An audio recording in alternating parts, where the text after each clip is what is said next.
कोकणातील 5 समुद्र किनाऱ्यांना blue flag देण्यात येतोय। पायलटचा दर्जा देण्यात आलाय। ब्ल्यू फ्लॅग पायलटचा रायगड जिल्ह्यातील श्रीवर्धन आणि नागाव किनाऱ्यांचा या समावेश आहे। ब्ल्यू फ्लॅग पायलट दर्जामुळे ग्रामस्थांमध्ये समाधान व्यक्त होत आहे।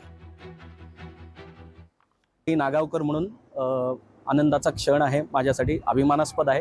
साधारणतः 6 महिन्यापूर्वी मी ज्या वेळेला आमच्या सरपंचांकडे गेलेलो होतो, त्यावेळेला त्यांची ती धडपड बघितली, तळमळीने त्या ज्या काही काम करत होत्या की ब्ल्यू फ्लॅग सर्टिफिकेशन मिळण्यासाठीचे जे काही प्रयत्न होते ते त्यांनी केलेले होते।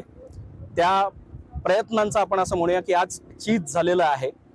तर एक नागावकर म्हणून पुन्हा एकदा मी सांगतो की माझ्यासाठी गौरवाचा क्षण आहे। क्वांटिटी पर्यटक येण्यापेक्षा याच्यातून क्वालिटी पर्यटक येणार आहेत इकडे आणि त्याच्यातून म्हणजे या पूर्णच नागावचा जो अख्खा एक एरियाचा तुम्ही म्हणजे एक विकास म्हणाल तर तो याच्यातून साधला जाणार आहे।